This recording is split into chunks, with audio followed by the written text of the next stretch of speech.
Ya, ahora voy a partir de nuevo. Entonces, los niveles sirven para ubicar elementos respecto a las alturas y desde donde mido. Normalmente yo coloco el 0 en el nivel de piso terminado que me indica el plano de arquitectura, por ejemplo. Aquí hay una figura que parece un edificio cortado, y aquí hay unas líneas segmentadas horizontales que representan los niveles. La cota 0 en este caso corresponde a la línea segmentada que está, no sé si ven bien la imagen o se la agrando un poco. Vamos a agrandar. Agrande la próxima, por favor. Ya, ahí no fue mucho lo que se agrandó, pero... Entonces les decía que esto es un edificio visto en corte, que está visto de lado, digamos. Esta línea segmentada que aparece acá, que dice nivel 0, va a corresponder al piso terminado del proyecto, y eso va a ser mi nivel de referencia. O sea, yo voy a colocar el 0, uno lo puede colocar en distintas partes, pero normalmente uno usa la cota 0 en el piso terminado. Y de ahí para arriba, por ejemplo, hasta el nivel 1 va a estar la cota del nivel 1, que sería la cota 3,1 metros. Eso significa que hay una distancia de 3 metros 10 desde este nivel a ese nivel. Cuando van hacia arriba se le coloca un signo más, y cuando van hacia abajo, un signo menos. Este edificio que aquí tiene un subterráneo, me dice que el nivel de piso del primer subterráneo, que sería ese, el nivel -1, tiene una cota -250. ¿Qué significa eso? Que está 2,50 metros más abajo que el nivel de referencia. Este para mí es mi primer nivel de referencia. Normalmente en la edificación se usa el nivel de piso terminado del proyecto. Y con eso, esa referencia hay que materializarla en el terreno de alguna forma, para poder medir hasta dónde tengo que llegar con las excavaciones, cuánto tengo que bajar, para que me calce el proyecto con lo que voy a hacer en terreno. Entonces aquí en este párrafo del medio dice que la convención normal es asignar el nivel 00, denominado nivel 0 o cota 0, así se le llama en obra, al nivel del piso terminado del primer piso. Hay que tener ojo ahí porque no es el nivel de la obra gruesa, es el nivel del piso terminado, incluyendo el pavimento. Entonces, desde este nivel se miden alturas para llegar a donde nosotros queramos. Si el plano de arquitectura me dice que el nivel -1 está a 3 metros 10 más arriba, la cota que yo asigno al nivel -1 es la más 310, 3,1. Y así sucesivamente, hacia arriba y hacia abajo. Entonces ese es mi primer sistema de referencia, un nivel 0.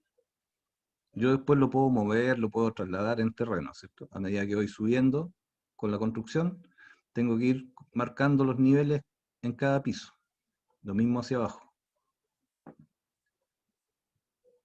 Los niveles ubicados debajo del nivel 0 se colocan con un número negativo, con un signo menos. En este caso, en la figura, eh, dice -2,5 en el primer subterráneo.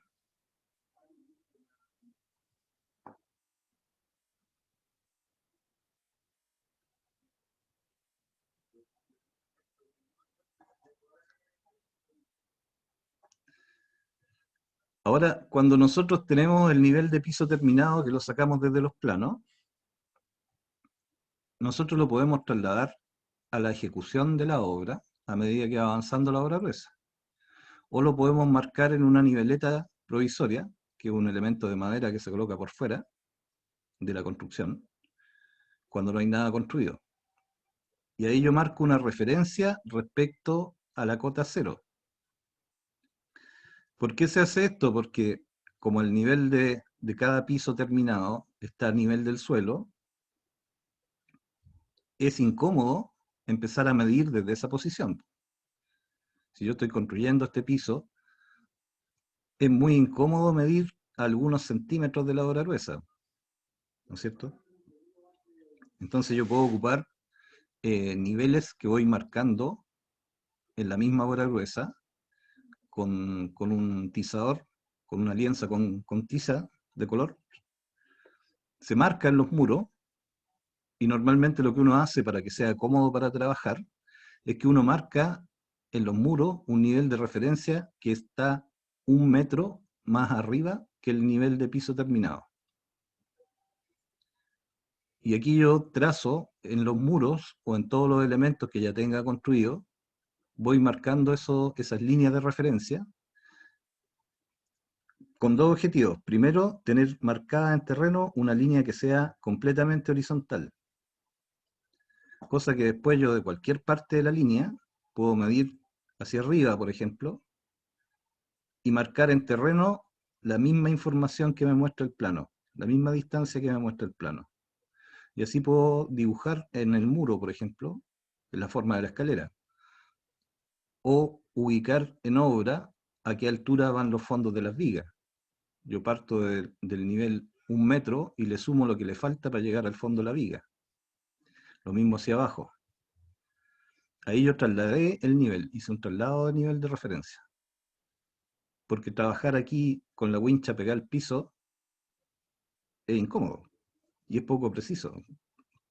Es más cómodo marcar el nivel +1 en toda la obra gruesa. Y eso se va repitiendo durante toda la construcción. Pero siempre respecto a un nivel de referencia. Cuando yo voy a replantear o a trazar en terreno, tengo que buscar una forma de marcar, es más cómodo para mí marcar ese nivel en el terreno, construyendo un cerco de madera y coloco una tabla horizontal que corresponda a esa altura. Y a partir de ahí yo puedo tirar lienzas hacia todas las direcciones.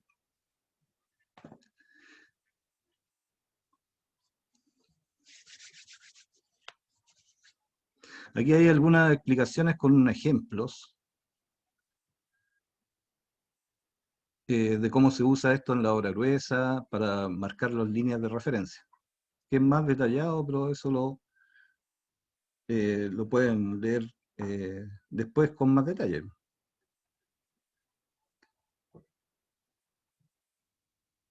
Y aquí ya vamos a llegar a lo que hablábamos ayer acerca de los cercos de trazado, ¿no es cierto? Yo para poder construir las fundaciones, que ya se las mostré, los tipos de fundación y cómo se ven los planos, acordándose que en los planos están dibujados los ejes también, conversábamos en la clase de ayer que lo que yo necesito marcar en el terreno es la posición de esos ejes y también un nivel de referencia. Esas son las dos cosas que se marcan en los cercos de trazado, que también se llaman niveletas. Entonces, ¿en qué consiste el replanteo o trazado? Es un sinónimo. ¿Qué es en terreno?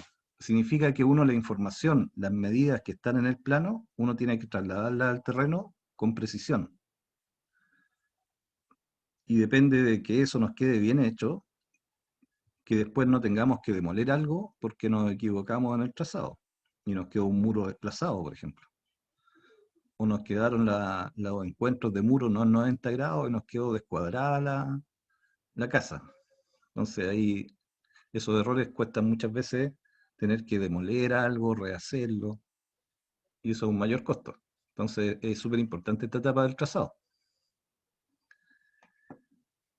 Entonces la definición en la que dice acá se refiere a marcar en terreno la ubicación y las dimensiones de los elementos constructivos, de acuerdo a los planos del proyecto.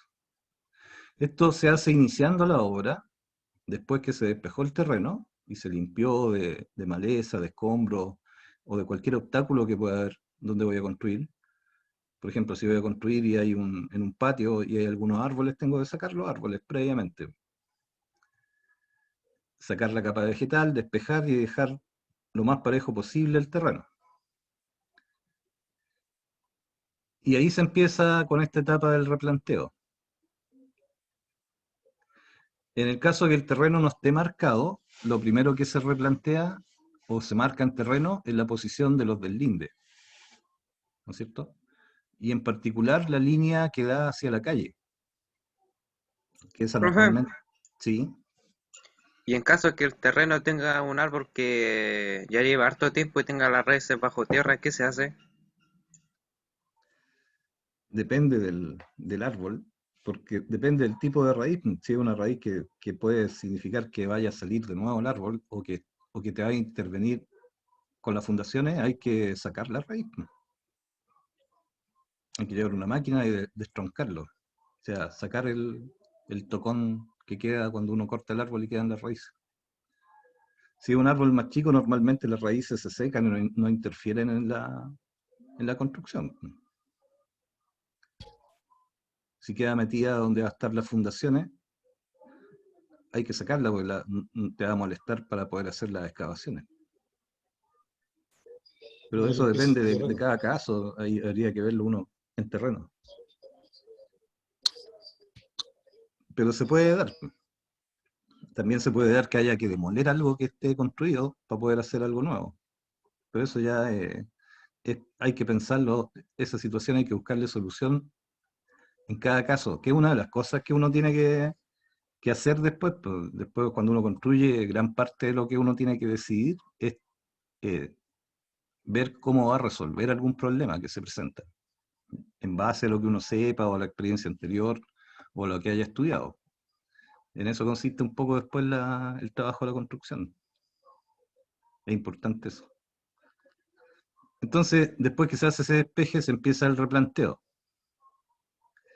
¿Cómo se hace el replanteo general? Se construyen estas niveletas, que son un cerco de madera, con el objetivo de poder marcar en terreno la posición de los ejes de los elementos que vamos a ir construyendo. O sea, si yo voy a partir construyendo las fundaciones, tendré que marcar los ejes que me indica el plano de dónde van las fundaciones, los tengo que marcar en terreno. Pero como el terreno está vacío, tengo que construir estos cercos de madera que son elementos auxiliares. Profe, esos ejes son los que mostraba en los planos anteriores como A y 1.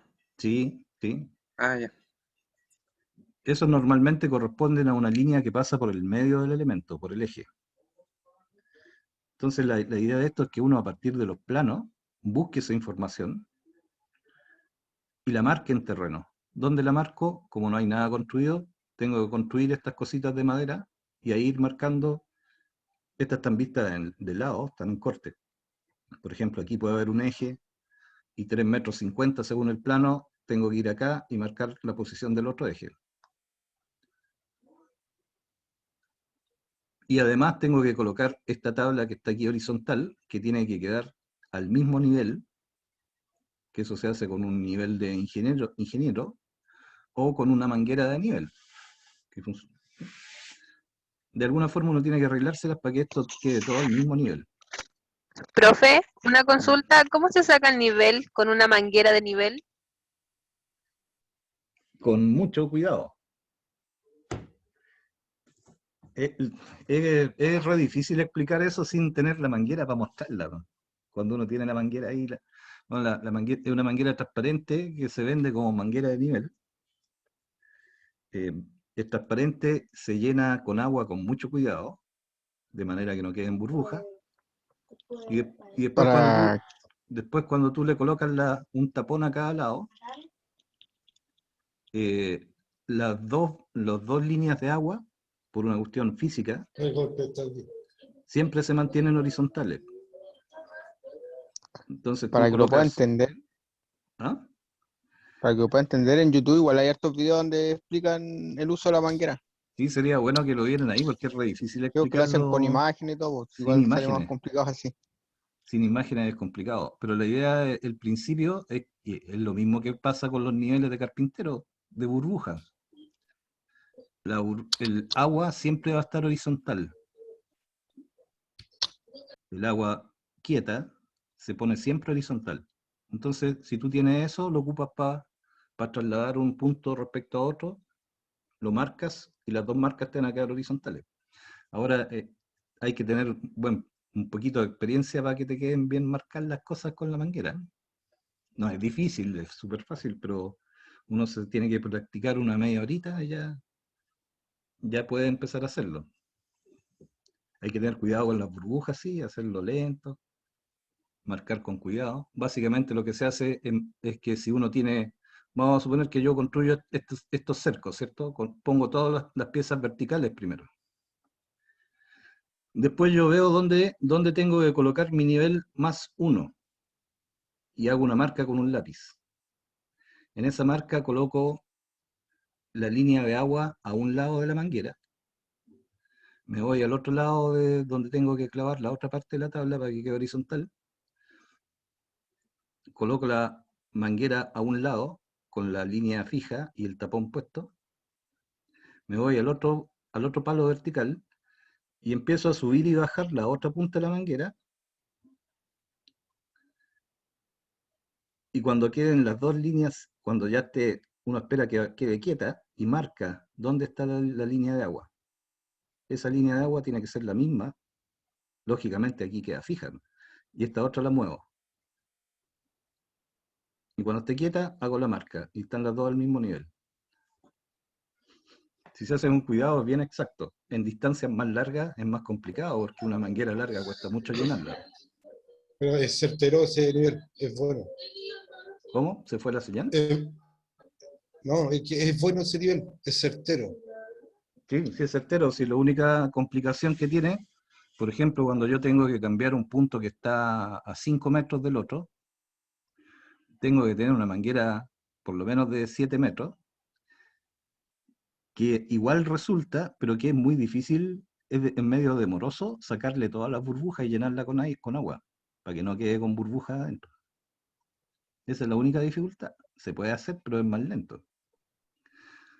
Lo bueno es que ahora los niveles de ingeniero están súper baratos y son más fáciles de usar también. Entonces están asequibles en las obras de tener un nivel de ingeniero, óptico, digamos, que funciona casi igual. Sí, Tengo una duda. Usted habló del nivel +1 o nivel 1 y delante habló del nivel 0. claro, aquí está la imagen que les mostré en delante. En este caso es de varios pisos. Es un edificio, por ejemplo. Normalmente uno coloca el nivel 0 en el nivel de piso terminado del primer piso. Ese es mi nivel 0, que equivale a la cota 0. Es un valor. Ahí yo coloco el 0. Y ahí me voy para arriba hasta la cota que me indique el plano que tiene el segundo piso, que en este caso me dice que está a 3,10 metros. Entonces ahí yo puedo marcar esa línea. Y ahí la ocupo de referencia. Ya, pero en la transparencia En la que siguiente usted está le explicando del nivel de expliqué... burbuja, ¿Cómo? usted habló del nivel 1. En la otra transparencia, en la otra. Está explicando En esta. el nivel de burbuja de la manguera ahí. Usted habló del nivel 1. No, aquí les dije que... No, en la otra, en la ¿Aquí? otra. ¿En cuál? En la otra transparencia, profesor. Donde están los cercos. Pero ahí todavía no llego.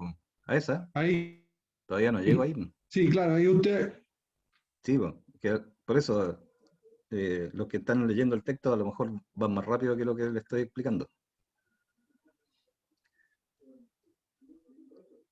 Vamos a seguir el Profe, texto entonces para no alterar el orden, ¿sí?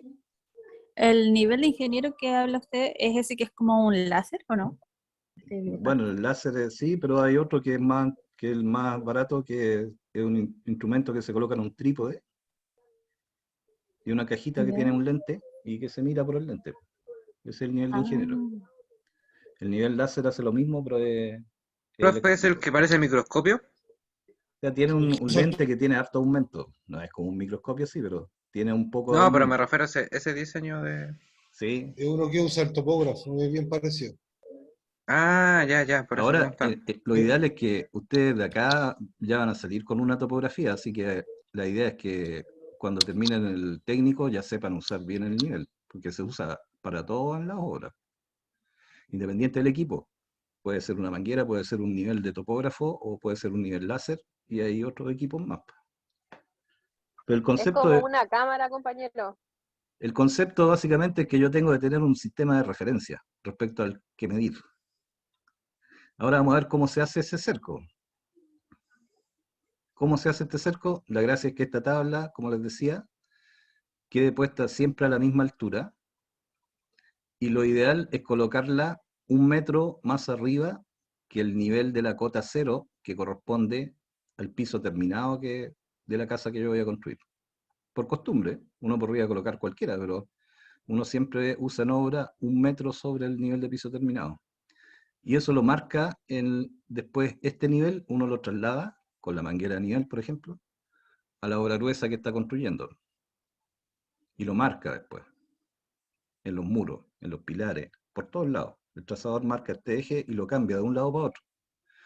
¿Cómo se cambia este nivel desde las niveletas para adentro? Lo vamos a ver al tiro, después que veamos el cerco. Ya, aquí hay un dibujo de una niveleta. Estas niveletas se construyen de madera. Aquí está lo mismo, pero un poco más larga. La idea de esas niveletas es que se construyan No la para veo. poder trazar las fundaciones, Eso. ¿cierto? ¿Qué condición básica tiene que tener en esto? Que cuando uno va a trazar, uno ubica la posición de un eje primero, o de dos ejes principales. ¿No es cierto? Yo digo ya, voy a terreno, mido, de acuerdo a los planos, dónde me va a quedar este eje. Entonces yo sé que más o menos donde están estas líneas voy a tener que hacer una excavación, ¿cierto? Por lo tanto, siempre estas niveletas se hacen más o menos 1 metro hacia afuera de las fundaciones.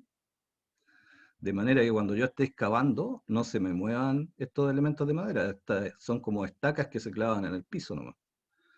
Se dejan bien firmes, se refuerzan con diagonales para que no se muevan. La gracia es que no se muevan, que tengan cierta resistencia. Porque me tienen que servir hasta que yo construya el primer piso. Entonces, básicamente son piezas de madera de 2x3, no se justifica más grande, que se clavan en el piso 1 metro más afuera de donde van a ir las fundaciones, para que no me moleste con las excavaciones después. Y la idea es que en esas tablas que están acá, que tienen que estar horizontales y todas al mismo nivel, y que uno aprovecha de dejarla al tiro al nivel +1 respecto a lo que dice el plano, ahí yo marco o coloco un clavito en la posición de cada uno de los ejes. Y tengo que hacerlo así, de manera que los ejes queden todos cuadrados, queden todos en 90 grados. Las niveletas no es necesario que estén cuadradas, lo que yo cuadro después son las lienzas. Volvamos aquí. Entonces yo parto ubicando dos ejes. Aquí en la figura está marcado el eje 1 y el eje A, con un clavito. Ahora lo que yo tengo que hacer es asegurarme que esto esté en 90 grados, que sea un ángulo recto. Y después que están ubicados en ángulo recto, se colocan las otras lienzas. Y se marcan cada uno de los ejes, en estas niveletas. Toda la tabla, ahora como recomendación, en esas tablas se usa siempre madera cepillada, ojalá de 1x4 o de 1x5, que tiene que tener cierta resistencia.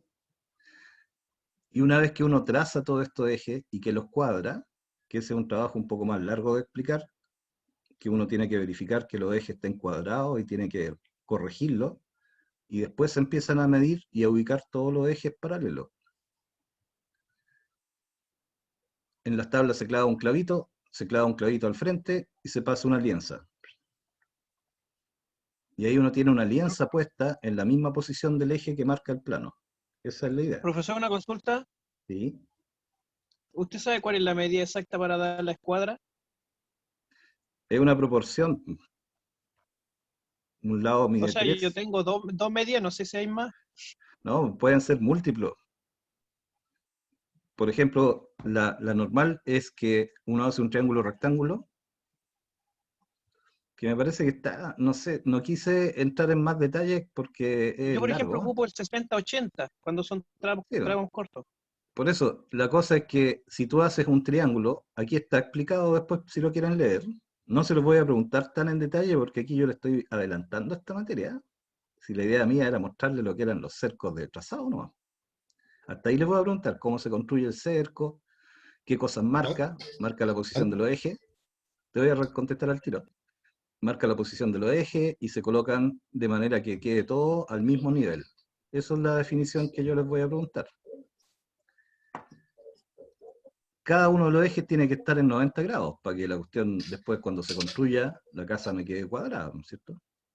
Y si no me queda cuadrada no me van a calzar los cerámicos, a lo mejor las puertas me van a quedar, voy a tener que hacer ajustes a cada rato. Entonces tiene que estar cuadrado. ¿Cómo se hace eso? Es un poco más largo de explicar. ¿Eso es lo que le llaman la regla de 3, o no? Sí, bueno. Entonces parece que hay mucha demanda que explique el... Está escrito aquí, ¿eh? Sí. Esto, como les digo, No, en detalle no se lo voy a pedir en el trabajo todavía, porque después lo van a ver muy en detalle en edificación y en topografía. Pero se supone que cuando uno construye un triángulo, para que este ángulo sea un ángulo recto, ese que estoy mostrando, los lados del triángulo tienen que tener cierta proporción. Esa proporción es que a un lado tiene 3, a este otro lado tiene 4, y la diagonal siempre va a medir 5. Si uno hace un triángulo con esas 3 medidas, este ángulo siempre es recto. Y puede ser cualquier múltiplo de eso. O sea, si tú lo quieres dividirlo por 2, o en centímetros, si tú colocas aquí 30 centímetros, 40 centímetros y 50 centímetros, también va a ser cuadrado. Si colocáis 60, 80 y Profe, una pregunta. 1 metro, también es un triángulo rectángulo, pero es más grande o más chico. Sí, Profe, o sea que con las escuadras, si yo saco una escuadra en una que estoy construyendo, me sacaría todo lo demás a nivel. no, la escuadra solamente te deja los ejes en 90 grados. Y eso tú tienes que hacerlo en las lienzas que ya están previamente horizontales. O sea, tú Ya, colocas primero las lienzas y las lienzas ya, tienen que estar horizontales. Y tú mides después este triángulo rectángulo, tú lo haces en las lienzas. ya. Y ahí vas ajustando hasta que te quede esa proporción, 3, 4, 5. Eso es lo que da un Porque triángulo a mí me rectángulo. habían explicado de que, como lo que mismo dijo un compañero, que se sacaba por 60 por 80 y creo que después se sacaba lo de un punto a otro. Sí, pues, es lo mismo, pero mira, es 3, 4, 5. Si tú colocas Ya. aquí 60, lo estáis Ujú. multiplicando, el 3 no lo estás multiplicando por 20, Depende de la ¿cierto? superficie. Claro, depende del porte del triángulo que tú quieras hacer. Si tú Ah, haces ya, ya. el triángulo con 60 centímetros por este lado, 80 centímetros por este otro lado, y 1 metro te va a quedar la diagonal, Claro, es la un triángulo tangente más sería 1 metro. chiquitito. Es un triángulo más chiquitito, pero también aquí ángulo recto, pero va a estar por aquí. Entonces Ya. uno coloca un punto fijo aquí, mide los 60 centímetros para acá, mide los 80 centímetros para acá, después en este otro punto fijo tú mides 1 metro y esto lo empiezas a mover hasta que las dos lienzas coincidan. Cuando las dos lienzas coinciden, ese ángulo es recto. Esto, ojalá, mira, cuando yo hice edificación en tiempo de no pandemia, esto lo hacíamos en terreno. Y ahí con una salida a terreno de eso, mostrando, poniendo la estaca, la escuadra y todo a mano, no se olvida más. Es sencillo de hacer, pero requiere un poquito de práctica para que resulte fácil. Hay varios truquitos chicos ahí, de que uno amarra un cordelito en la lienza y va moviendo el cordelito para no marcarla con un lápiz, porque cuesta marcar una lienza con un lápiz. Hay varios trucos ahí de terreno, pero la idea es que acuérdense, lo principal es que estos ejes tienen que estar en 90 grados. Yo tengo que primero construir esa escuadra, y cuando estos dos ejes ya están cuadrados, ahí puedo medir paralelo una distancia para acá, una distancia para allá, y pongo el otro eje. O sea, yo primero hago el A con el 1, fijo ese punto en la alianza, verifico que el A con el 1 sea en un ángulo recto, y después voy viendo, cuando ya lo tengo amarrado en la alianza la tengo amarrada en los clavitos, en la niveleta, van a estar fijas. Entonces, si yo quiero colocar el eje 2, basta con que yo vaya al plano, vea la distancia que hay en el plano, y la mido desde el punto que está fijo ahí, que ya está, ese cruce ya está fijo, mido la distancia para acá, hago lo mismo al otro lado, coloco la alianza, hago las marquitas y la dejo fija ahí en la niveleta. Entonces este trabajo es lo que significa trazar los ejes. Y al mismo tiempo, estas lienzas me quedan todas horizontales, porque yo previamente las tablas las coloqué todas al mismo nivel. Si ese nivel es el nivel más 1, respecto al 0 que está en el piso terminado, eso me sirve para medir hacia abajo hasta dónde tienen que llegar mis excavaciones, por ejemplo. Mira, terminemos con una cosa constructiva respecto a esto. Uno construye el cerco, después coloca la tabla a nivel. Después marco 2 ejes, coloco un clavito, ahí amarro la alianza, reviso que estén cuadradas primero, las corrijo, hago una serie de operaciones ahí que se demora un poco. Cuando esas ya están cuadradas, puedo colocar todos los ejes, en las 2 direcciones.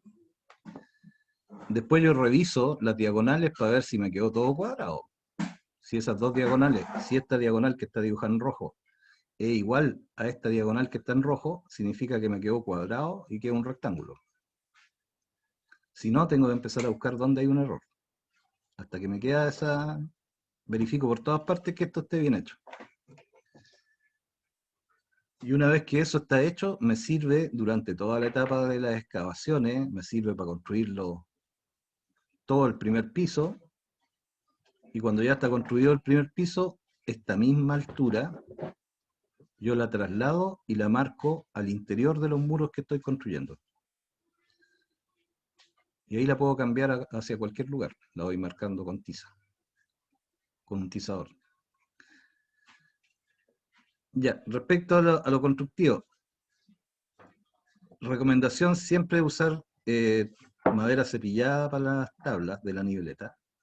Los verticales pueden ser cualquier palo que esté lo suficientemente enterrado y firme, que uno también le coloca algunas diagonales de refuerzo para que esta cuestión no se mueva.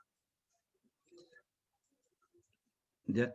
No es necesario hacerla completa cerrada, se puede hacer así por pedacitos, para no ocupar tanta madera. Donde van a ir los ejes nomás, yo necesito tener la tabla.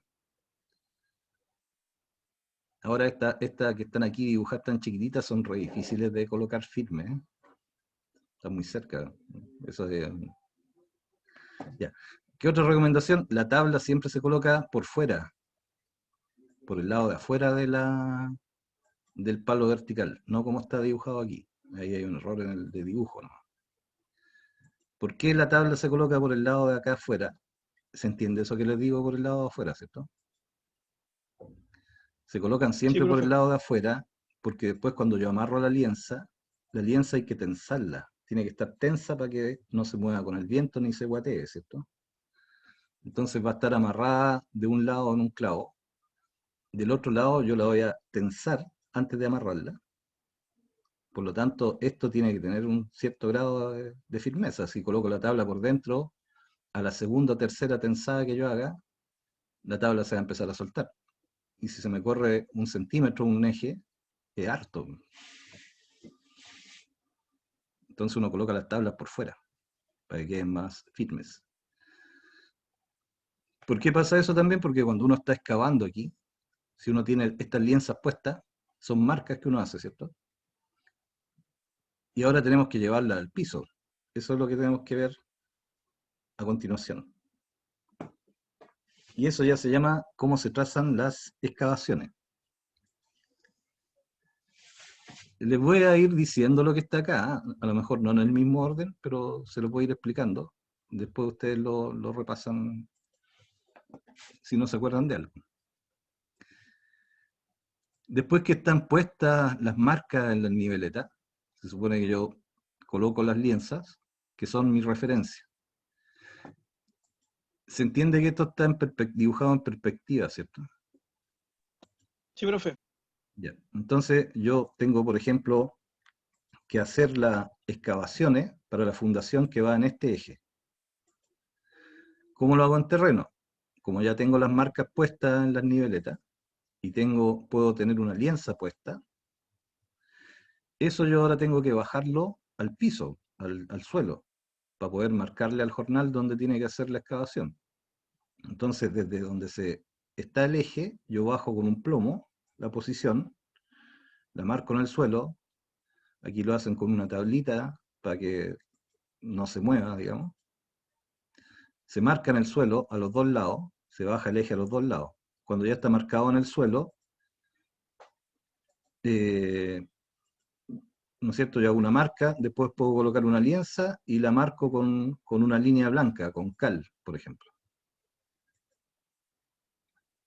¿Ya? Entonces, si yo tengo marcado el eje en terreno, yo puedo medir hacia ambos lados el ancho de la excavación que yo quiero hacer. Y también lo marco en la tablita. Después coloco la lienza en el suelo y le paso la cal para que quede dibujada la línea con cal. Y ahí el excavador ya tiene dibujada la fundación que tiene que excavar. Lógicamente, cuando se meten los excavadores a excavar, sacan la lienza, porque no pueden estar excavando con la lienza puesta, ¿cierto? Por eso es importante que estas tablas estén bien firmes, porque la lienza se coloca, se saca, después se coloca de nuevo, otra vez se tensa. Entonces estos tienen que ser más o menos firmes, tienen que estar bien hechitos.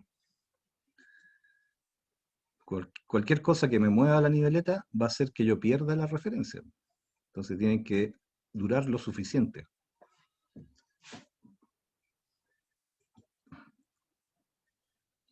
Y eso es, con eso yo ya tengo marcado en el terreno la posición correcta de dónde hacer las excavaciones. Además, esta lienza, cuando yo empiece a excavar, me va a servir porque como esta lienza está horizontal, de cualquier parte de la lienza que yo ponga la wincha, puedo medir hacia abajo cuánto tiene que excavar, para que no se pase o que no le falte. Y está respecto al piso terminado, porque el terreno puede estar a cualquier nivel. No es horizontal, digamos. No hay que confiarse nunca que el terreno sea horizontal. Incluso en la obra gruesa uno no se confía del nivel del radier, sino que marca un nivel horizontal en los muros y de ahí uno revisa, por ejemplo, poner los cerámicos. Porque el piso puede haber quedado un poquito inclinado, no sé. Profesor, una consulta. ¿Sí? El espesor de la excavación, ¿cómo lo calculamos? ¿El cuál? El espesor de la excavación que nos da el trazado. ¿La profundidad? No, la profundidad es el espesor, el ancho. ¿El ancho? El ancho de la excavación. El ancho de la zanja, eso uno tiene que ir a ver cuánto mide en el plano. Y esa información marcarla aquí. Aquí yo lo que estoy bajando del eje aquí al medio, ¿cierto? Aquí se nota Sí, mejor. no sé si se entiende esa parte. Entonces, desde el eje yo mido cuánto hacia la izquierda y cuánto hacia la derecha van a estar los bordes de la excavación, de acuerdo al plano de fundaciones. De ahí yo saco la información. Si el plano me dice que esto mide 80 centímetros, 40 hacia un lado y 40 hacia el otro, eso yo tengo que marcarlo en terreno, y marcarlo con cal ahí, para que el excavador sepa dónde excavar. O sea, siempre en el trazado la información se saca desde los planos. Y es como si uno la dibujara, pero en terreno, a escala real. Entonces los anchos y los largos se sacan desde los planos. Como uno ya tiene el eje, ocupa el eje como referencia y mide cuánto hacia un lado y cuánto hacia el otro. El largo también. Y la profundidad se controla respecto al nivel de referencia.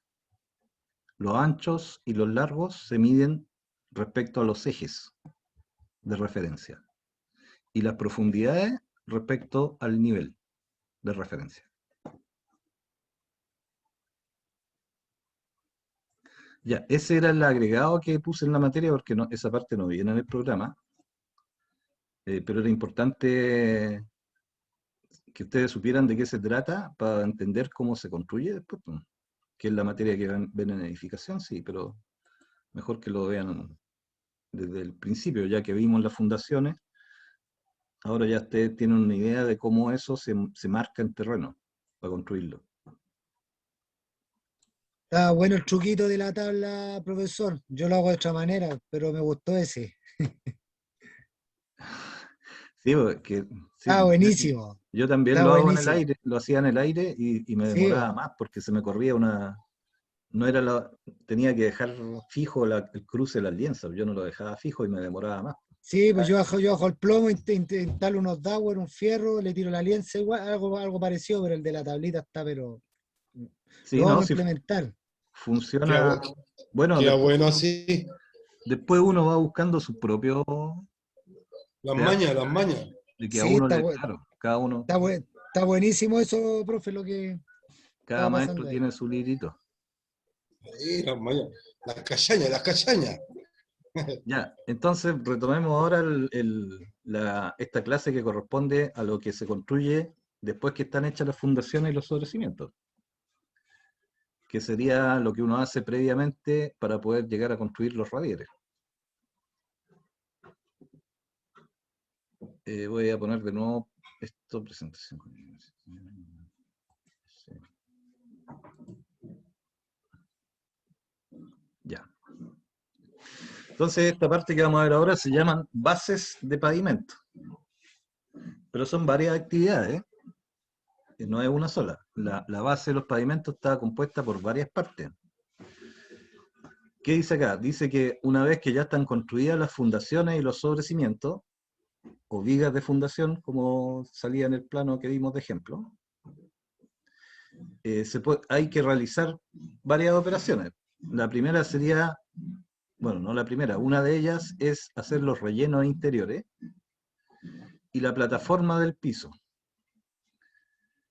Cuando las viviendas, el pavimento va a estar apoyado en el terreno, vamos a tener las siguientes partes. La parte del terreno natural, que es lo que queda después que yo excavo y hago las fundaciones y los sobrecimientos.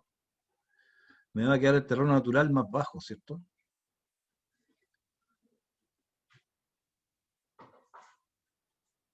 Vamos a buscar una imagen.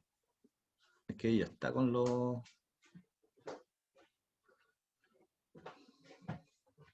Aquí ya está puesto el relleno interior, pero vamos a suponer que no estuviera. Cuando yo construyo las fundaciones y los sobrecimientos, aquí me va a quedar acá abajo, en alguna parte, el terreno natural, ¿cierto?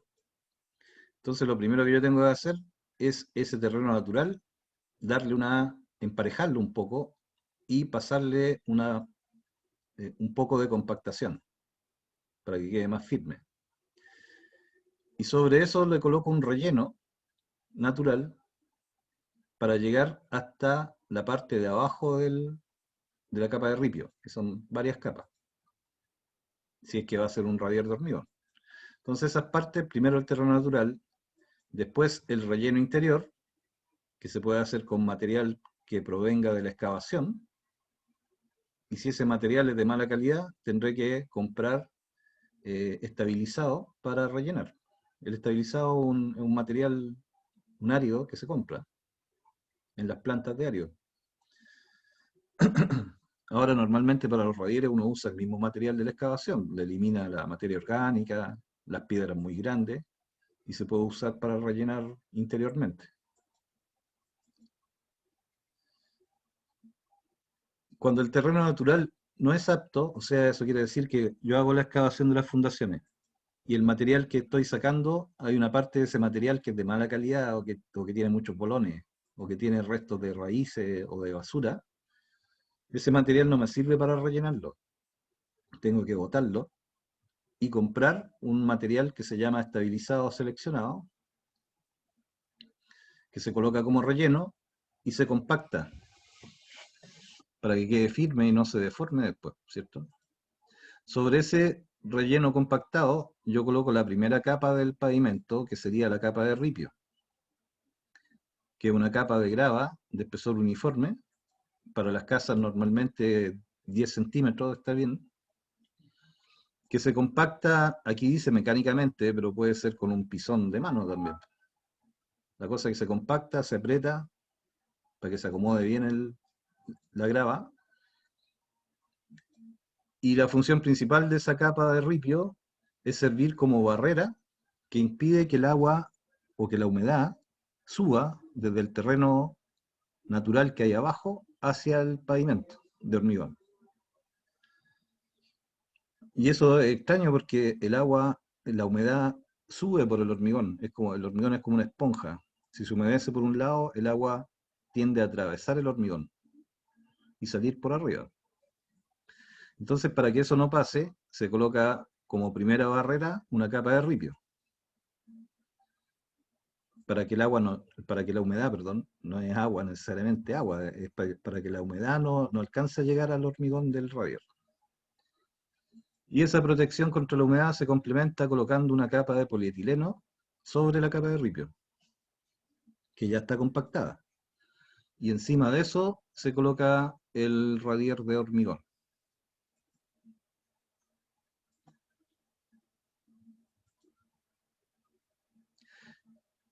Y con esa tercera capa, más el polietileno, estaría terminada la base para los pavimentos.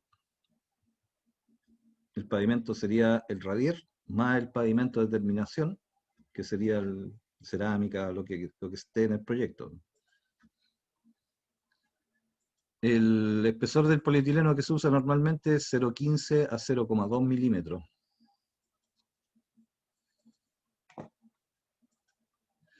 Ahí está la misma secuencia que les nombré. Aquí está en la primera etapa, que está la fundación construida, con el sobrecimiento construido. Lógicamente aquí ya se retiraron los moldajes, etc. Después que se retiran los moldajes, se prepara el terreno natural, que aquí no está esa imagen. Se prepara el suelo natural, se le pasa una pequeña compactación.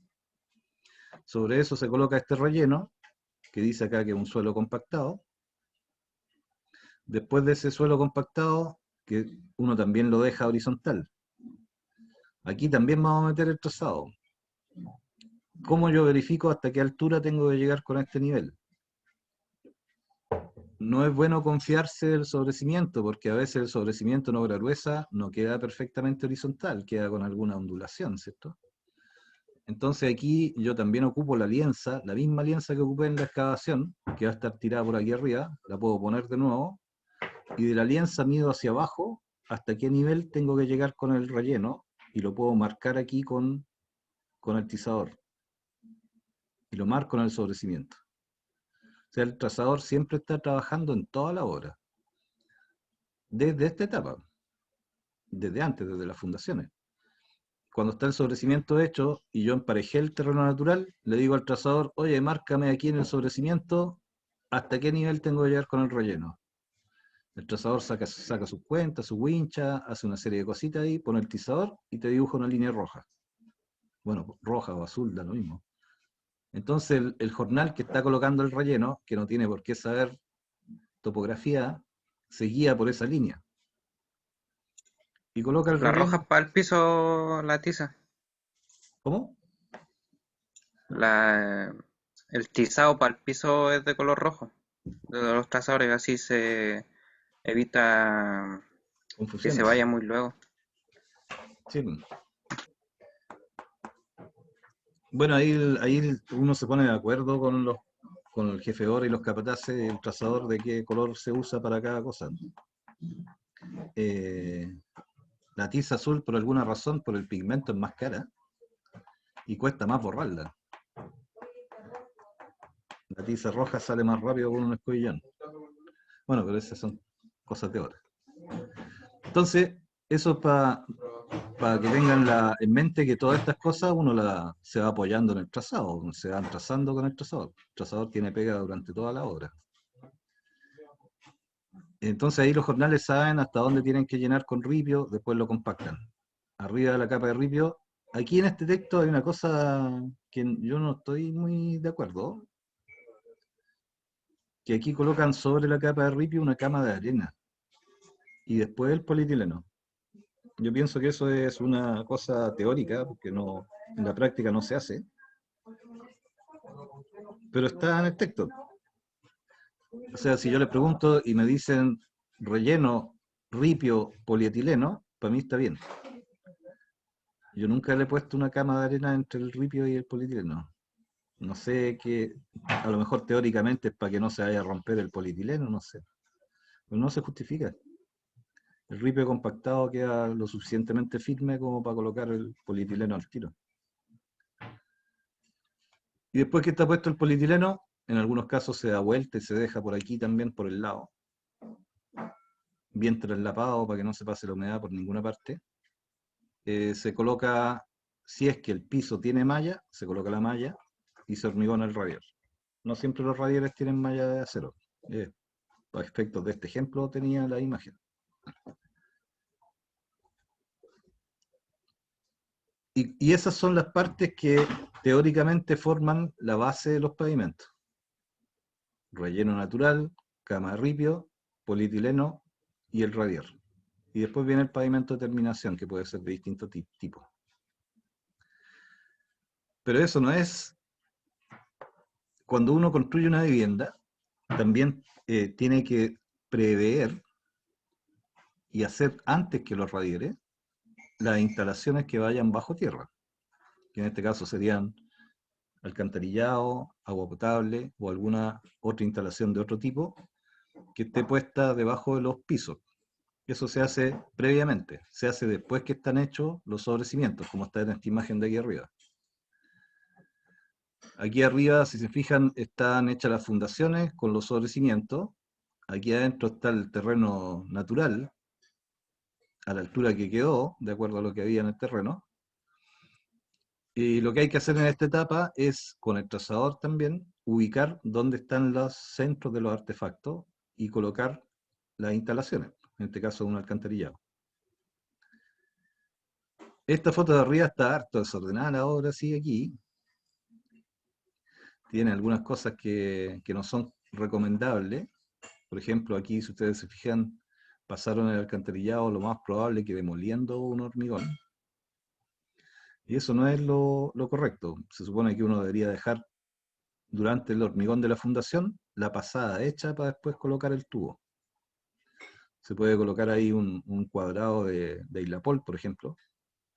Se hormigona y después cuando se sacan los moldajes uno hace la excavación y rompe el Ilapol sin necesidad de demoler el pedacito de hormigón. No es necesario. Normalmente pasa eso porque uno no dejó previamente la pasada. Aquí hay una pasada que quedó hecha de antes. Esta de aquí también. Aquí previeron que a lo mejor van a tener que pasar un tubo por ahí y le dejaron la perforación hecha durante el hormigonado. Entonces, previo a hacer el relleno interior, hay que colocar estas cosas primero. Colocar el alcantarillado, los arranques de agua, la planta interior del agua potable. Después rellenar estas zanjas, si es que estas zanjas son más profundas. Rellenarla y compactarla. Y después vendría el relleno interior. ¿Ya? Por eso le agregué aquí que antes de ejecutar los rellenos compactados, se ejecutan las excavaciones que sean necesarias para instalar las tuberías de alcantarillado y también las de agua. Se revisa la prueba de hermeticidad, o sea, se revisa que esto no tenga filtraciones, y una vez que están hechas esas pruebas, yo empiezo a rellenar y colocar las partes que les dije recién de los pisos. Se dejan estos bastones verticales, que después ahí se van a conectar los artefactos, ¿cierto? Que tienen que pasar más arriba que el radial. En esta imagen de abajo ya estaría hecha, se ve bien ordenadito, parece que aquí hicieron ya el relleno interior. Y lo que les faltaría acá sería, esta es la parte de afuera. Estos aquí ya tienen hechos los rellenos interiores y lo que les faltaría sería empezar a colocar las capas de ripio y el polietileno para empezar a hormigonar los radieres. Entonces ese detalle de las pasadas es importante preverlo y dejarlo hecho en el hormigón, porque después estar rompiendo y demoliendo ese pedazo daña el hormigón, no tanto, pero igual es demoroso hacerlo, es una pérdida de tiempo. cuando se nos pasa no queda otra, pero hay que tratar de que no se nos pase. Y ahí sería una imagen que sería parecida a esta, no sé si necesariamente será la misma obra, que aquí ya está la obra gruesa con los radieres hormigonados. El radier entonces, aquí hay una definición, es un elemento de hormigón simple o de hormigón armado en algunos casos, de un espesor que en las casas varía de 7 a 10 centímetros. No se justifica un radier de mayor espesor para una casa. Si es un edificio de otro tipo, por ejemplo un edificio industrial o una bodega o un estacionamiento, el radier va a ser de mayor espesor. Pero para una vivienda lo normal es que sean de 7 centímetros. Y en algunos casos de 10 centímetros cuando quieren hacerlo más grande. O cuando son más grandes los radieres. ¿Cuál es la función de esto? Es que tener una capa resistente y estable, que no se mueva y que quede bien terminado para recibir el pavimento interior, el pavimento proyectado interior. Entonces, normalmente estos hormigones son de una resistencia media H15 o superior. Ese es un número que marca la resistencia del hormigón. Cuando está así con H15, el 15 es la resistencia a la compresión. Que va Profe, aumentando, va cambiando con la dosis de cemento. Si yo quiero hacer un hormigón de mayor resistencia, básicamente aumento la dosis de cemento, también cambia un poquitito la arena y la grava, pero a mayor cemento, básicamente, va aumentando este número. No es la cantidad de cemento, es la resistencia.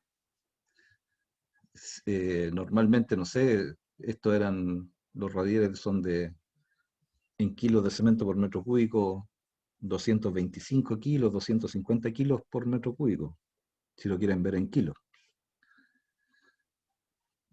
Entonces, los hormigones se pueden fabricar de distintas resistencias de acuerdo a cómo uno cambie la receta de cocina y cómo los fabrique. ¿Qué cosa es importante en los radieres? Que para todos los hormigones, uno puede terminar la superficie de distintas maneras, de acuerdo a cómo lo termina el albañil. Si uno lo quiere muy liso, se le pide al albañil que le pase una llana metálica. Si no se necesita que sea tan liso, se le pasa el platacho de madera nomás. Y eso va a depender mucho del tipo de pavimento que se vaya a colocar después. Por ejemplo, si uno va a pegar un pavimento, que puede ser cerámica o baldosa, es conveniente que la superficie del radier quede rugosa. Incluso se le pasa un escobillón para que quede rayada cuando está fresco. Cosa que cuando yo voy a pegar la cerámica quede bien adherida.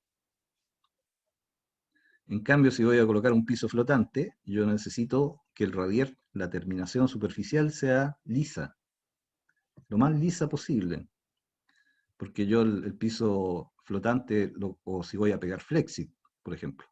El flexit es tan delgadito que si el radier tiene imperfecciones, se van a marcar en el flexit. Entonces, ahí en ese caso, el radier va lo más liso posible. Eso también se puede conseguir haciéndole sobre losa o afinados, que son otros procesos, para mejorar la terminación superficial del hormigón. Entonces, es importante, respecto a lo que vimos del alcantarillado y lo otro, que esas cosas se tienen que dejar previstas. Por ejemplo, aquí en esta foto se alcanzan a ver dónde quedaron los verticales para conectar los artefactos. ¿No es cierto? Después que está hecho el radier ya estoy frito, ya el vertical quedó ahí. Si me quedo mal puesto tengo que romper el radier para mover el tubo. Entonces es importante el trazado. Si queda mal trazado el centro, después para correrlo hay que perder tiempo picando, reparando el hormigón, corriendo el tubo. ¿Y qué otra cosa importante en los radieres? Que no siempre en la vivienda el radier está terminado a la misma altura. Si se fijan, aquí hay un cuadrado que se ve una pequeña diferencia de nivel. No están al mismo nivel. Y eso se da muchas veces cuando hay pavimentos de distinto tipo. Por ejemplo, si yo quisiera que toda esta casa estuviera terminada a la misma altura, cosa que todas las puertas se vea que está todo al mismo nivel del piso, y en esta parte tengo un piso flotante y acá tengo un piso de baldosa, para que la parte terminada esté a la misma altura, este radier tiene que estar un poquito más bajo que ese de allá. Cuando yo pegue la baldosa, aquí voy a necesitar 3 o 4 centímetros, ¿cierto? O más, ¿no? La baldosa tiene 3, como 5 centímetros va a subir la baldosa. Y el piso flotante aquí va a subir 1 centímetro, ¿no? Pero todo me va a quedar al mismo nivel. Si yo quiero hacer eso, tengo que tener cuidado con que esta zona, el radier me tiene que quedar un poquito más bajo. En las terrazas descubiertas, los radieres también se dejan con una inclinación hacia afuera. De manera que cuando yo coloque el pavimento y le caiga agua de lluvia, el agua de lluvia corra hacia afuera. Entonces, ahí también es importante que cuando yo hago los radieres, tengo que tener claritos los niveles también. Y los distintos espesores que marque el plano. El plano me va a indicar si este radier tiene que llegar más abajo que este otro. En obra gruesa. Estos niveles están en obra gruesa. Y después yo coloco el piso terminado, me va a quedar todo igual.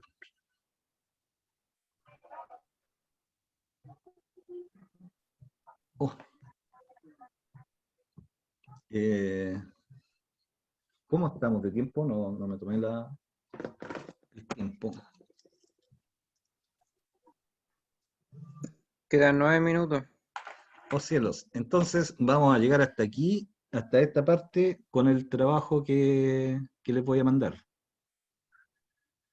¿Ya? Esto que estamos viendo es la transparencia 4 de esta clase. Después de esto venían las partes, los elementos estructurales, pero los elementos estructurales no los alcanzamos, a pesar de que son 3 nomás. Prefiero Profesor, mañana explicarlos bien y darles más tenemos tiempo. clase, po. ¿Cómo? ¿Tenemos clase mañana? ¿Mañana tenemos otra vez? Sí.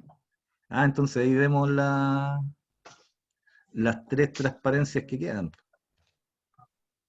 Y les explico el trabajo que me tienen que hacer y nos ponemos de acuerdo en la fecha de entrega. Buenísimo. ¿Dudas Me respecto parece. a lo que vimos? Trazado, relleno interior, radier. Aprovechen que quedan unos minutitos. Al final, profe, el radial es una capa de Claro, el radier es una capa de hormigón. El espesor del radier va a venir en los planos. Para las casas normalmente es de 7 centímetros hasta 10 centímetros, lo normal. y el orden en que se pone, por ejemplo, hay una, ¿no? Que usted explicó que había una más alta y otra más baja, va a depender del tipo de baldosa que se van a poner. Claro, va a depender de lo que haya diseñado el arquitecto en los distintos recintos, ¿no es cierto? A lo mejor el arquitecto dijo en esta foto, en esta parte, que no sé, que el living comedor le voy a colocar una baldosa de imitación de piedra. Y aquí a estos otros recintos le voy a poner piso flotante. Y el arquitecto a veces no se complica más que eso. Y después cuando uno llega a terreno dice, oye, pero la baldosa mide 3 centímetros de espesor y hay que colocarle 2 centímetros de mortero, son 5 centímetros. Hay veces que uno estos ajustes los tiene que hacer en obra, cuando no están bien definidos en el plano. Entonces siempre en la obra gruesa uno tiene que estar mirando detalladamente. Por eso yo les decía, primero, antes de construir, estudiarse bien los planos para saber qué es lo que hay que construir.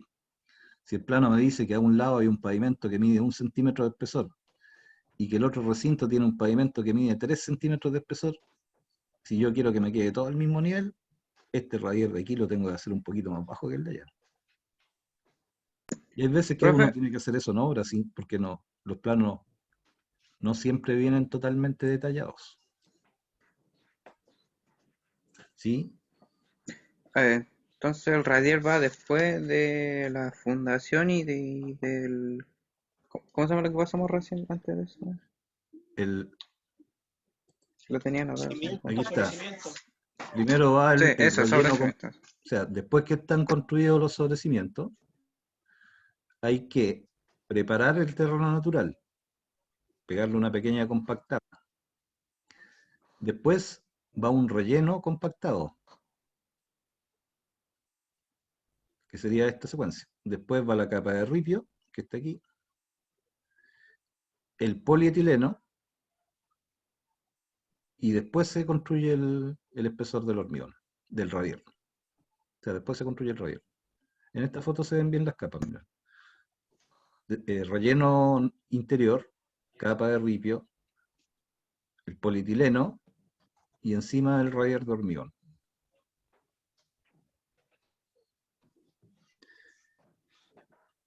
Oh, tengo a alguien afuera de la Eduardo Leiva.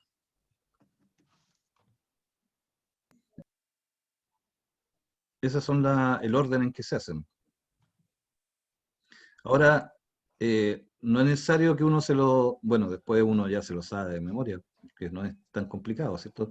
Pero hay veces que no es necesario que uno lo haga automáticamente porque uno va a mirar el detalle del corte del plano de arquitectura, por ejemplo, y ahí te va a indicar el tipo de material que hay que poner, el espesor de la cama de ripio y el radier, y te va a colocar lo que va ahí entre medio. O sea, uno primero toda esta información uno la saca desde los planos. Y ahí uno hace, por lógica, el orden que le estoy diciendo. Uno está construyendo de abajo hacia arriba. Entonces no es tan... Es más fácil de ver esto en terreno después cuando uno va a una obra y empieza a mirarla.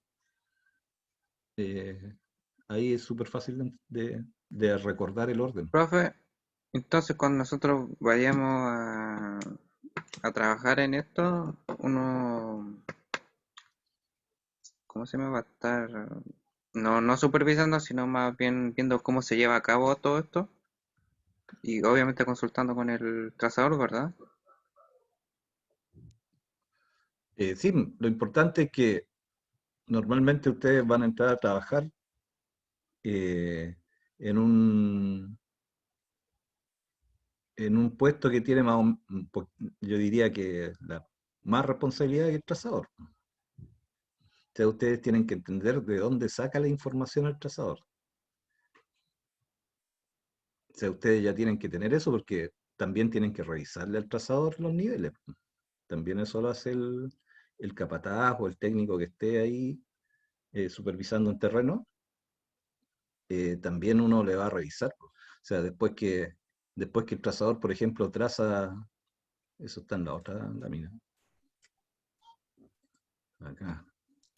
Después que el trazador hace esto y construye los cercos con un carpintero de ayudante o un ayudante trazador y marca estos ejes, tiene que haber alguien que le vaya a revisar, que esté bien trazado. No es necesario que esa persona que va a revisar, o sea, lo ideal es que tiene que saber más o menos cómo se hace esto, ¿cierto? No es necesario que tenga la habilidad manual de hacerlo, pero ustedes como técnicos en una obra, les puede tocar que tengan que ir a revisarle este trazado al trazador. Y lo que se revisa es súper fácil, se revisa que estas distancias que están aquí, las lienzas, primero estén paralelas unas con otras. O sea, si yo mido aquí 4 metros, al otro lado tiene que ser 4 metros. Este lado tiene que ser igual que este. Y eso tiene que corresponder a las medidas del plano. Eso es responsabilidad del que esté supervisando la ejecución. Ver que estas lienzas estén puestas exactamente a la misma distancia que marca el plano, para todos lados. Se le miden las dos diagonales, si las dos diagonales están iguales o tienen 1 milímetro de diferencia, significa que está cuadrado. Si no está cuadrado, uno le dice al trazador, oye, trazador, ¿sabéis que las diagonales no están iguales? Arréglate las lienzas para que esté todo cuadrado. Y ahí él ve cómo lo hace, empieza a mover, a ajustar y toda la cuestión, y de repente decir, ya está listo, jefe. Y uno va y le mide las diagonales, ya está bien. Y ahí uno le dice al resto, ya empiecen a excavar. O sea, eso es lo que podría llegar a pasarle en la obra, dependiendo de en qué posición trabajen. Profe, el margen de error máximo es 1 milímetro, ¿verdad? No, no, ahí depende mucho del tipo de estructura que se esté haciendo. Si es una obra gruesa de hormigón, sí, yo creo que 1 milímetro, depende de las distancias también, pues si estas distancias son muy grandes, no hay un margen rígido. Yo creo que 1 o 2 milímetros podrían pasar. Ahora, si es una estructura metálica, no, pues ahí si es un montaje metálico, que los pernos calzan al milímetro, ahí tiene que ser 1 milímetro, no más. En una casa de hormigón o de albañilería podría ser un poquito más, 2 o 3 milímetros. En las diagonales. Se supone que las lienzas deberían estar casi justas porque esas uno las puede mover un poquito, las puede ir ajustando. Entonces esas deberían quedar justo. Pero las diagonales sí, esta diagonal podría tener una diferencia con la otra de 1 o 2 milímetros en una casa.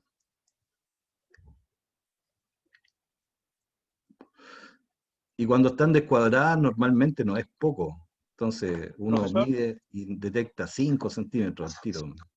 Entonces ahí uno le dice, oye, tienen que arreglarlo. Y ya cuando está ahí cerca de 1 o 2 milímetros, ahí está bien. Y como les digo, profesor, cuando la planta varía, ¿cómo? por ejemplo, un estilo mediterráneo que tiene varios cortes, varias medidas, varios trazados, perdón. ¿Cuál es la mejor forma de trazarlo? Cuando una casa mediterránea. Es que la Cuando planta hay... tiene varios cortes. Por ejemplo, la planta que me está mostrando usted en la figura es rectangular. Ya, Hay unas plantas que son con varios cortes, no sé sí, qué pues, estilo serán.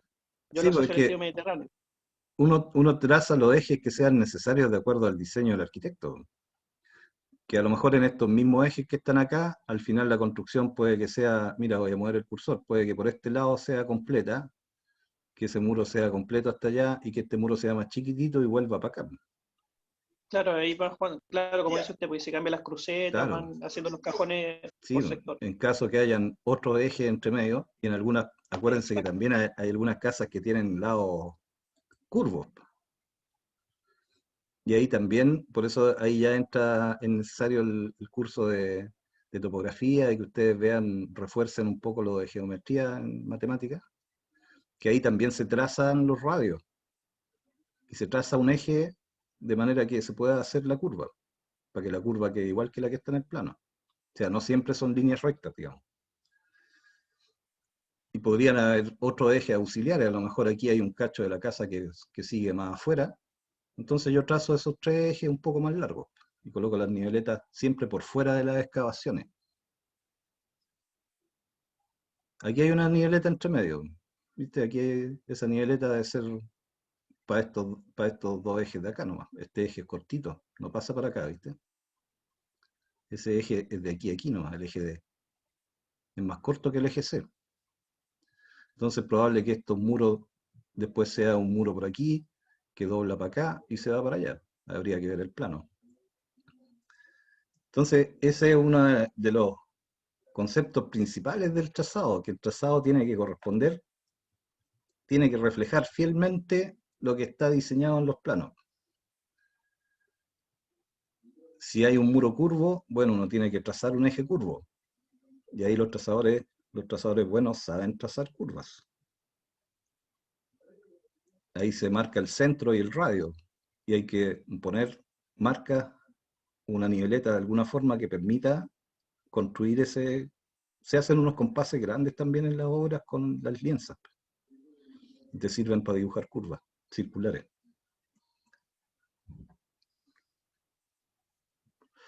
Ahora después ustedes tienen que pensar que cuando empezamos a construir y empezamos a subir con los muros,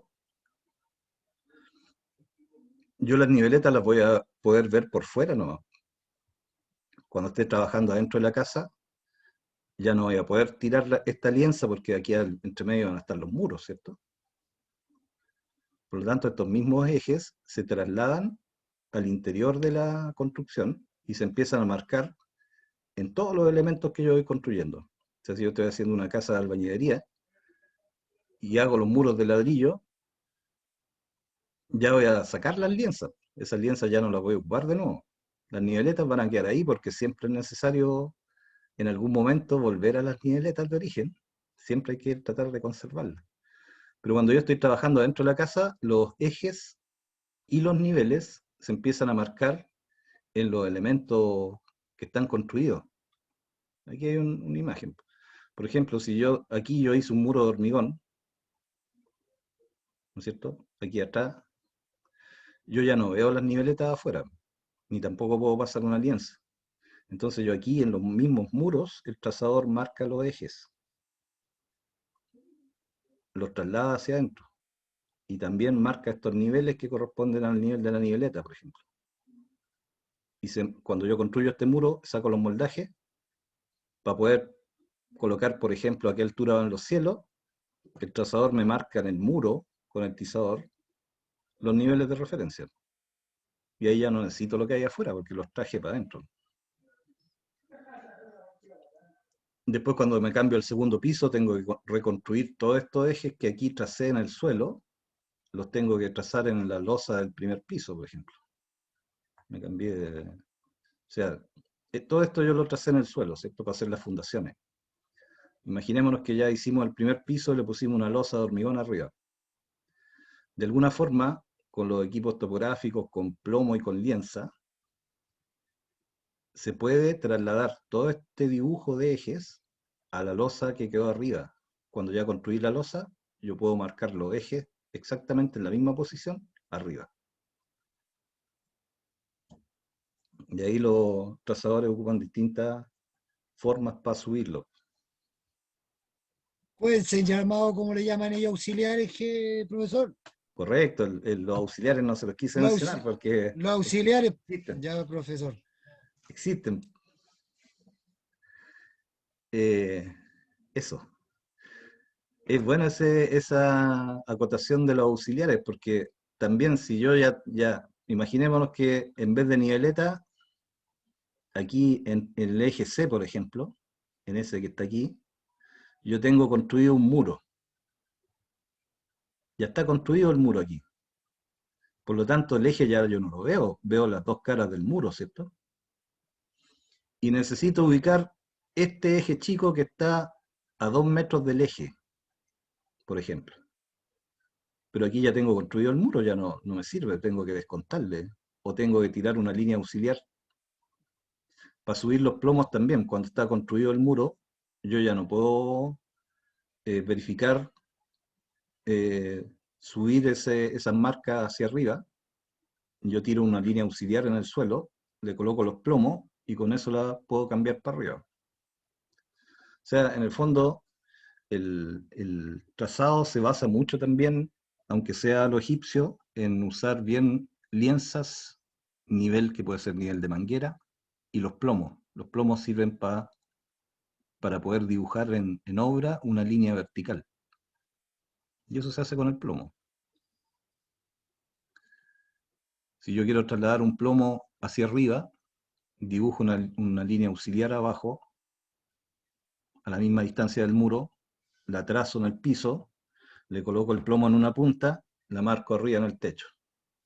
Le coloco el plomo en la otra punta que está dibujada en el piso y la subo y la marco en el techo. Después uno esos dos puntos y trasladé la línea completa para arriba. Eso es cambiar de lado los ejes. Los ejes uno lo ocupa de la manera que le sirva más en obra. La posición de los ejes siempre es la misma, después uno lo puede trasladar usando auxiliares o otros métodos para cambiar los niveles a los pisos de arriba también. Pero esa ya no se compliquen ahora porque esa es materia que se va a explicar con mucha calma en edificación y en topografía.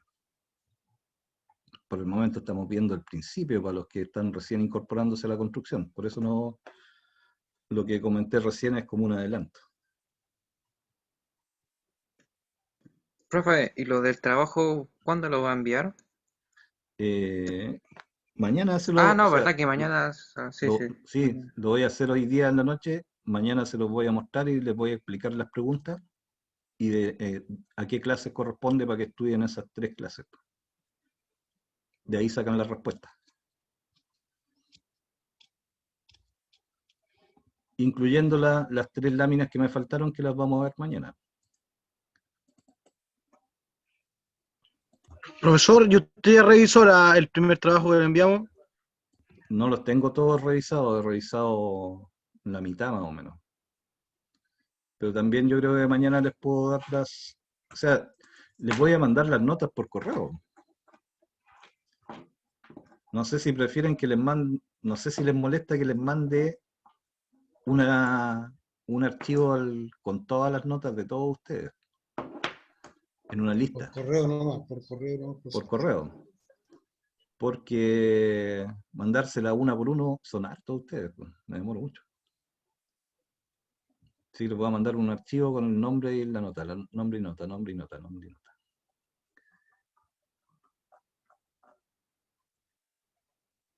Y les voy a mandar también la pauta, cuáles eran o sea, se las voy a mandar resuelta también para que la tengan ahí y puedan ver si les faltó algo, que sepan lo que fueron. Pero en general las que he visto están bastante buenas. ¿Y se pueden mejorar, profe?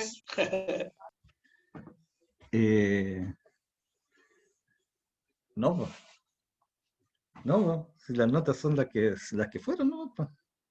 Ahora, sí, pues. O sea, se pueden mejorar cuando están reprobando el ramo y tienen derecho a dar un examen. ¿Le explicaron los requisitos para aprobar el ramo? No, profe, No, yo en profesor. mi caso no.